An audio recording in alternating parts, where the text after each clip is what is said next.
ఇవాళ ఆంధ్రప్రదేశ్ పోయి మళ్ళా ఆ సెక్షన్ 3 మీద సుప్రీంకోర్టులో కేసు వేసింది. మీరు కేవిట్ అయ్యారా? కనీసం ఏం చేస్తున్నారు? కేవిట్ అయ్యారా? మనం చేసిన పోరాటం మీద ట్రిబ్యునల్ ఏం చెప్పింది? మొన్న సెక్షన్ 3ని ముందు వింటాము అన్నారు.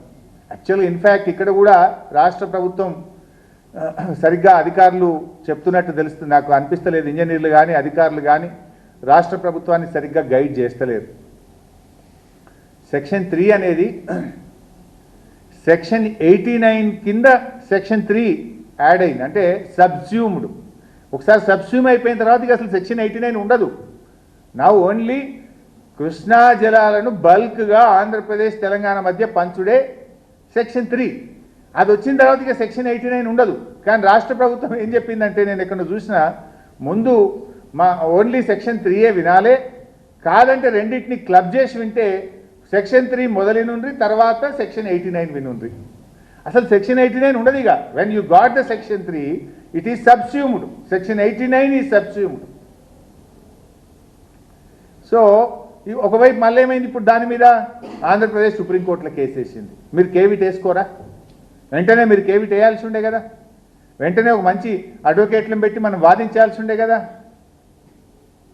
ఇది యాక్చువల్లీ 10 ఏళ్ళు మేము కష్టపడి సెక్షన్ 3ని సాధించినాం. మేము దాన్ని జాగ్రత్తగా వాదనలు వినిపించి సెక్షన్ 3ని మన విజయవంతంగా మళ్ళీ మనం ద్వారా 2 రాష్ట్రాల మధ్య నదీ పరివాహక ప్రాంతానికి అనుగుణంగా నీళ్లను మనం సాధించుకోవాల్సినటువంటి అవసరం ఉంది. దాని మీద దృష్టి పెట్టేటువంటి ప్రయత్నం చేయాలని చెప్పి కూడా మేము ప్రభుత్వాన్ని కోరుతా ఉన్నాం. సో ఈ రకంగా మరి ఇటు గోదావరి జలాలను పెన్నా బేసిన్కు ఆంధ్రప్రదేశ్ తరలించే విషయంలోనైనా, తుంగభద్ర నదీ జలాలను అటు కర్ణాటక ఇటు ఆంధ్రప్రదేశ్లు అక్రమంగా తరలించేటువంటి ప్రయత్నాలను రాష్ట్ర ప్రభుత్వం వెంటనే అడ్డుకోవాలని, కేంద్రానికి అన్ని ఫోరంలకు లేఖలు రాయాలని, అవసరమైతే ఉన్నత న్యాయస్థానానికి వెళ్ళి రాష్ట్ర ప్రయోజనాలు కాపాడాలని, ఈ మొద్దు నిద్రపోతున్న ప్రభుత్వాన్ని తట్టి లేపడం కోసమే మేము ఈరోజు ఈ ప్రెస్ మీట్ పెడుతున్నాం. రాష్ట్ర హక్కులు మాకు ముఖ్యం, రాష్ట్ర ప్రయోజనాలు ముఖ్యం. చిల్లర రాజకీయాలు మానుకోండి.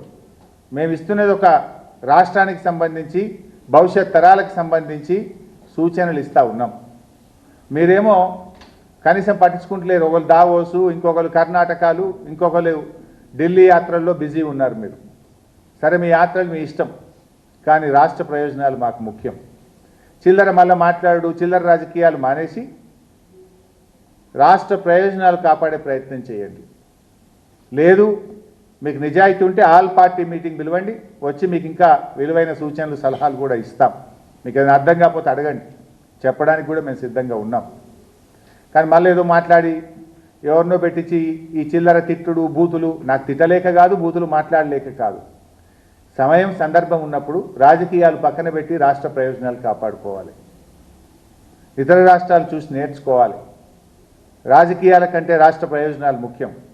మన రాష్ట్రానికి హక్కుగా రావాల్సిన నీటి వాటాలు మనకు ముఖ్యం.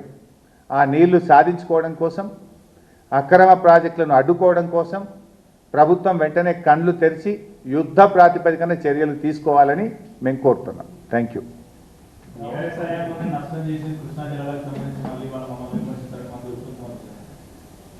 నేను చెప్పగలుగుతా కానీ ఆ సబ్జెక్ట్ డైల్యూట్ అయితేమో. మొన్న వాళ్ళ సెక్రటరీ రాహుల్ బొజ్జానే కుండ బద్దలు కొట్టినట్టు కుల్లం చెప్పిండు కాదే. రాహుల్ బొజ్జా గారు ఎంత స్పష్టంగా చెప్పిండే, మొన్న కుల్లా చెప్పిండు. ఏం చెప్పిండు? తెలంగాణ ప్రభుత్వం 1 సంవత్సరానికి మాత్రమే తాత్కాలికంగా ఒప్పుకున్నది. మేము 2015 నుంచి 50-50 ఇవ్వాలని కోరుతున్నాం.